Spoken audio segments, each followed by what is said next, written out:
vamos começar a nossa aula. A gente vai dar continuidade à interação gênica, né?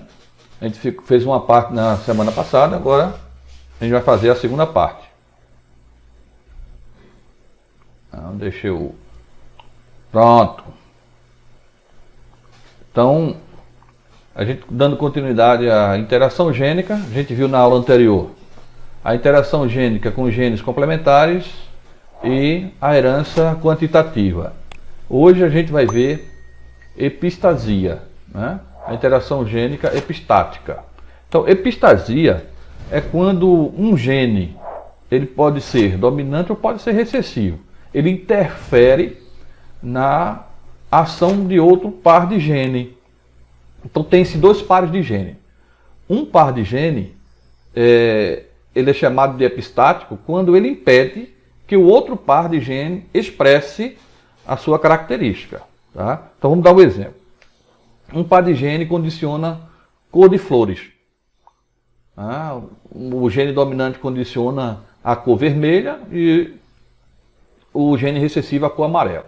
Um outro par de gene, supondo que ele seja o gene dominante, o epistático, ele presente no indivíduo, ele vai impedir que a flor produza a cor vermelha e a cor amarela, produzindo, por exemplo, uma cor branca, né? Impedindo dele produzir cor, ele não vai ter nenhum pigmento, então a flor ficaria branca. Nesse caso, né, a gente chama esse gene de gene epistático, ou seja, o gene inibidor, ele é chamado de epistático. O gene que sofre a inibição, aquele que é impedido de agir, ele é chamado de hipostáticos, certo? Então são as duas nomenclaturas para esse tipo de gene. O gene que inibe e o gene que sofre a inibição. O gene que inibe, epistáticos, ele pode ser dominante ou pode ser recessivo. Quando ele é dominante, a gente vai ver um pouquinho mais na frente, basta somente um gene, não precisa dos dois. Mas quando ele for recessivo, aí sim, ele vai precisar que os dois estejam presentes no mesmo indivíduo. Tá? O gene que sofre a inibição, ele é hipostático. Então vamos à aplicação da epistasia dominante. Tá? Temos como exemplo a cor de pelos em equinos, né, em cavalos, onde o gene Hzão, Hzinho e Pzão, Pzinho. O gene H, maiúsculo Hzão, ele é dominante e epistático. O que isso quer dizer? Olha só, o gene H, ele é dominante e epistático. Se ele é epistático, isso quer dizer que ele vai impedir que o outro par de gene, o par de gene P, né, determine a sua característica, ou seja, apresente o seu caráter, certo? Então, o gene Hzinho, ele não interfere, tá? Então, ele vai permitir que o pelo do cavalo suja na cor do outro par de gene, tá? Então, assim, ó, o gene Pzão condiciona pelos pretos. O gene Pzinho condiciona pelos marrons. Então, quando o par de gene P estiver ao lado de outro gene Hzão, este Hzão vai impedir que o gene P e o gene Pzinho produzam cores nos pelos dos cavalos, tá? Então, o cavalo terá pelo branco, ok? Então, ele não vai ser nem preto, nem marrom, quando ele estiver presente o Hzão.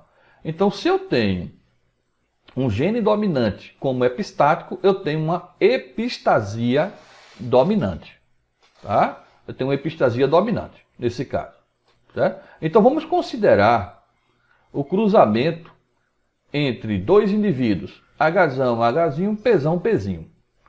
Se ele tem um Hzão, presta bem atenção aqui, ó. Se ele já apresenta um Hzão, este indivíduo é branco, tá? Da mesma forma, o outro indivíduo aqui, Hzão, Hzinho, Pzão, Pzinho, também apresenta um Hzão. Então a fêmea também é branca, tá? Nesse caso, nós vamos ter o seguinte cruzamento. Os gametas retirados, a gente já aprendeu isso em outras aulas, HP, né? Hzão Pzão, Hzão Pzinho, Hzinho Pzão, Hzinho Pzinho. Da mesma forma, o outro indivíduo que apresenta o mesmo genótipo. Hzão Pzão, Hzão Pzinho, Hzinho Pzão e Hzinho Pzinho. Nesse caso, construindo o quadro de Punnett, o que é que nós obtivemos aqui? Certo? Então, olha, a presença do Hzão, né? Ele já indica que o pelo será branco, pois ele vai impedir que esses pelos tenham cores, né? Ele vai impedir o caráter cor na produção dos pelos dos cavalos. Então, o Hzão será epistático e vai impedir que Pzão e Pzinho produza cor preta ou marrom. Tá? Então, onde tiver um Hzão, o cavalo é branco. Então, vamos observar o seguinte. Eu tenho 1, 2, 3, 4, 5, 6, 7, 8, 9, 10, 11, 12. Então, eu tenho 12 cavalos brancos que sofreram a ação epistática do Hzão. Tá? Então, vamos observar aqui. Ó. Hzinho, ele não interfere na produção da cor dos pelos. Então, eu tenho Hzinho, Pzão. Tá? Se eu tenho Hzinho, Pzão, ele vai ter pelo preto. Ok? E aqui, ó. Hzinho, Pzinho. Basta um Pzão para que o pelo seja preto. Tá? Então, eu vou ter pretos 1, 2, 3.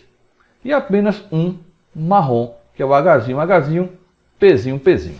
Ok, gente? Beleza? Tranquilo. Tá tranquilo, não tá? Olha, o gene epistático é aquele que vai impedir a ação do outro par de gene. Tá? Ele pode ser dominante e pode ser recessivo. Ok? Tá certo? Então, nesse caso, tem aqui uma epistasia dominante. Ok? Vamos lá. Então, olha só. A epistasia recessiva, ela ocorre quando o alelo epistático é recessivo. O próprio nome já está dizendo. Isso só vai acontecer se eles estiverem em homozigose, ou seja, quando o par de gene recessivo estiver atuando. Tá?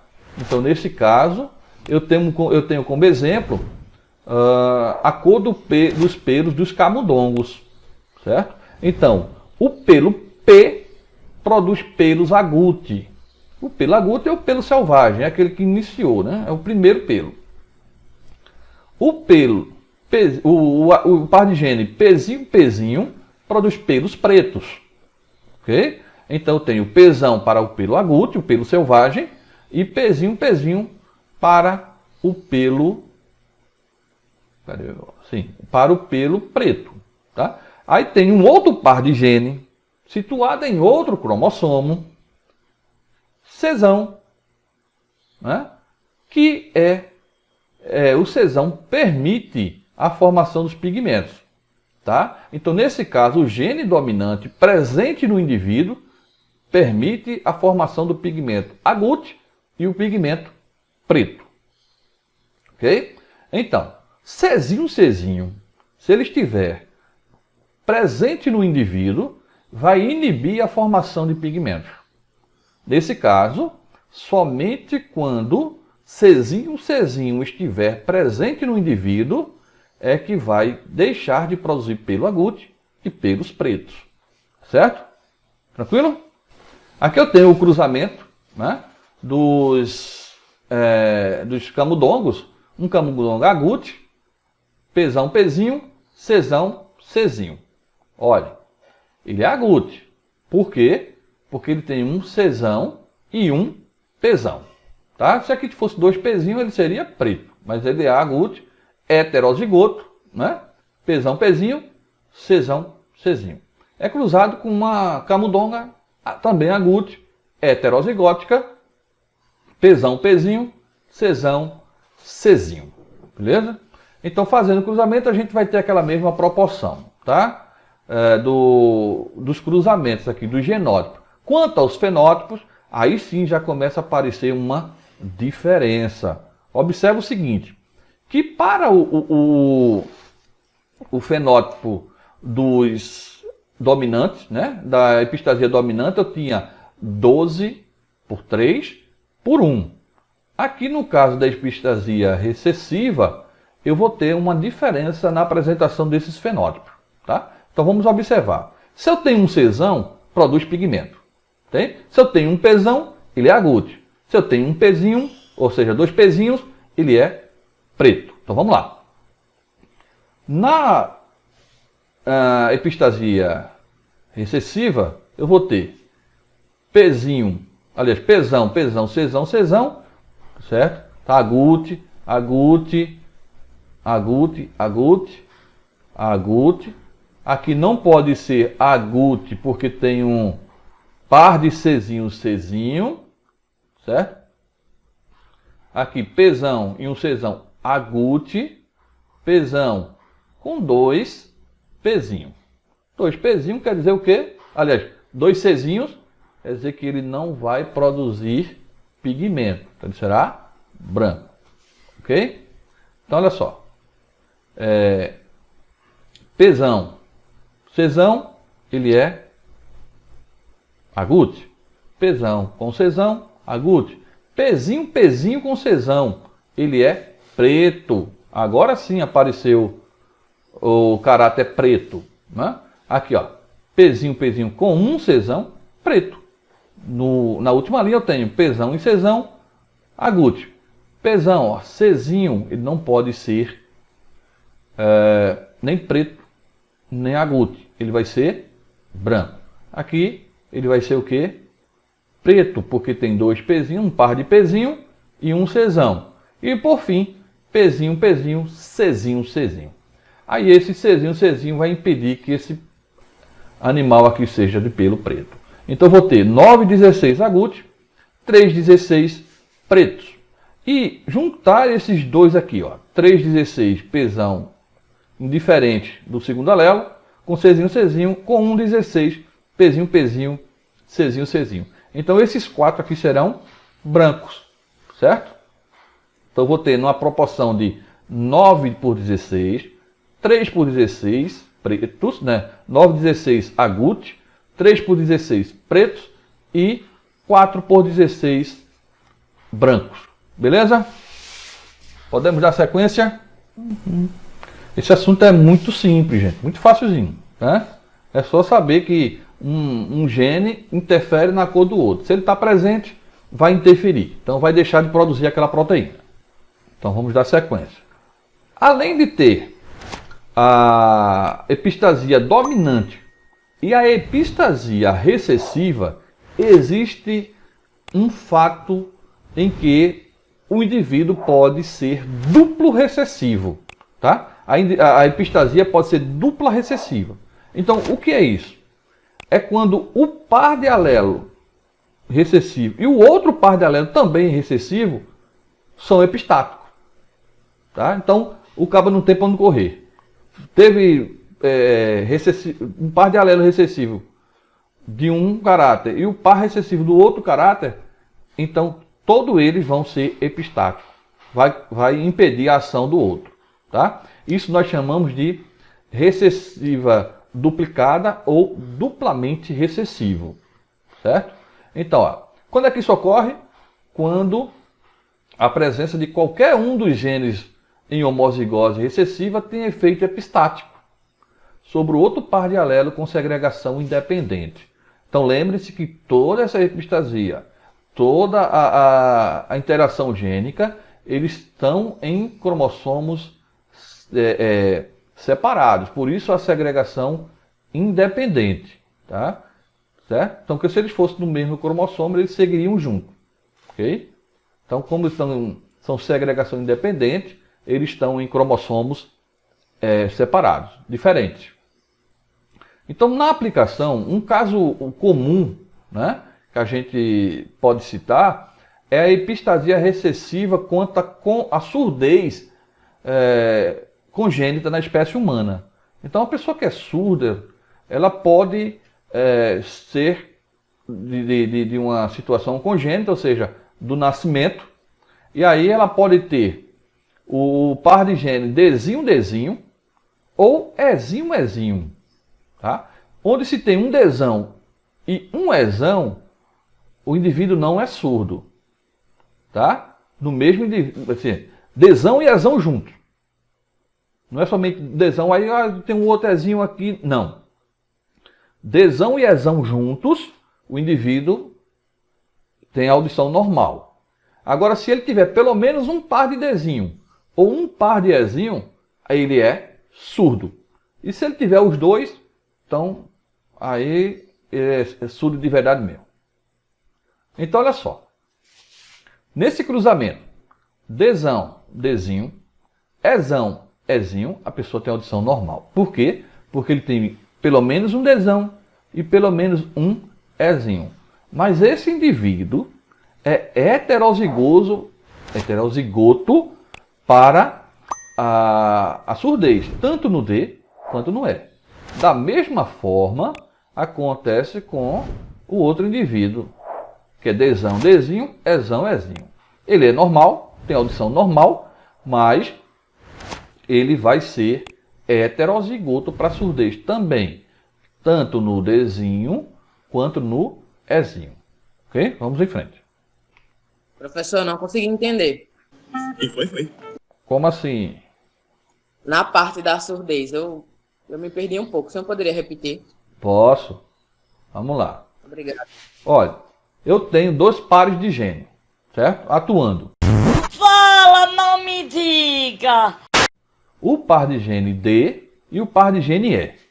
Presta bem atenção. Esses dois vão estar juntos. Não existe indivíduo somente com D, somente com E. Certo, Emily? Eles vão estar na mesma pessoa, no mesmo indivíduo. Os dois vão estar lá, dentro dos cromossomos. Então, se o indivíduo tiver o par de gene Dzinho ou Ezinho, não importa quais que sejam, se é Dzinho ou Ezinho, esse indivíduo será surdo. Tá certo? Porque esses dois pares são epistáticos. Ele vai interferir. Ou seja, o Dzinho, ele não vai deixar o indivíduo produzir a cópia perfeita da audição. E o Ezinho é o nervo auditivo. Um vai interferir no outro. Então, os dois casos provocam surdez. Tá? Então, a parte do Dzinho vai provocar um tipo de deficiência na surdez. E o Ezinho, outro tipo de deficiência. Tá? Então, os dois vão causar surdez no indivíduo. Entendeu, Emily? Entendi sim, professor. Então, cruzando aqueles dois indivíduos, a gente tem, veja só, então a gente retira os gametas, vai tirar Dzão, Ezinho, Dzinho, Ezão e Dzinho, Ezinho. Esses são os gametas que vão ser formados, tá? Tanto para um indivíduo quanto para o outro. Então, veja só, ele só será normal se estiver presente pelo menos um Dzão e um Ezão ao mesmo tempo, ou seja, presente no mesmo indivíduo. Observe que no primeiro quadro a gente tem aqui Dzão e Ezão. Então, se eu tenho um Dzão e um Ezão desse indivíduo, ele será normal. Okay? E aí por diante, ó, Dzão, Ezão, um Dzão e um Ezão, um Dzão e um Ezão aqui também. Aqui um Dzão e um Ezão, mas aqui eu já não tenho. Ó. Tá? Eu tenho um Dzão, mas eu tenho dois Ezinhos, ou seja, um par de gene recessivo. Quando eu já apareço com um par de gene recessivo, ele apresenta surdez. Certo? Aqui, Dzão e um Ezão, então o indivíduo é normal. Dzão, ó, Ezinho de novo. Mesmo que eu tenha um Dzão, o indivíduo é surdo. Ok? Aí vem para aqui. Dzão e Ezão. E o indivíduo é normal. Dzão e Ezão, um indivíduo normal. Mas aqui já apresenta Dzinho, Dzinho. Se eu tenho um Dzinho, Dzinho, esse indivíduo aqui, Dzinho, Dzinho, é surdo. Então note que quando eu tenho um presente Dzinho, Dzinho, veja que eu tenho Dzinho, Dzinho nesse indivíduo com Ezão, Ezão. Mas ele é surdo. Mas no outro aqui, ó, eu tenho Dzão, Dzão e Ezinho, Ezinho, o indivíduo é surdo. Tá? Então não importa que seja Ezinho, Ezinho ou Dzinho, Dzinho. Nesse caso, o indivíduo será surdo. Tá? Apresentou o par de alelo recessivo Dzinho, Dzinho ou o par de alelo recessivo Ezinho, Ezinho, indivíduo surdo.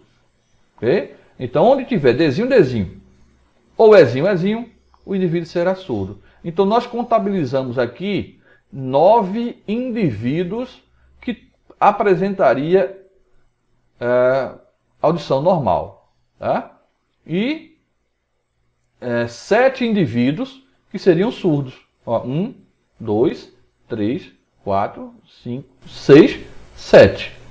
Certo? Então teria nesse caso, num cruzamento entre um indivíduo Dzão, Dzinho, Ezão, Ezinho, com outro também, Dzão, Dzinho, Ezão, Ezinho, a probabilidade de 9 em 16 de nascer normal, com 7 em 16 de nascerem surdos. Ok? Então vamos continuar aqui. Tá? Essa é a proporção, né, de 9 normais para 7 surdos, quando eu tenho duplo recessivo, né, e o cruzamento é feito entre 2 indivíduos híbridos, ou seja, heterozigoto para o primeiro par e heterozigoto para o segundo par de alelos. Até a próxima semana, né? A próxima semana, novo conteúdo. Tá? Apresentem-se para alguma coisa lá, sei lá, uma foto. E é isso. Sempre de avisar, por favor. Ok. Tá bom? Então, até sexta, até quinta-feira, esse mesmo bate horário, esse mesmo bate canal. Ok? Então, Até. Tchau, tchau, bye, bye. Foi um prazer. Tchau, Serginho. Foi um prazer ter a Helena na aula hoje.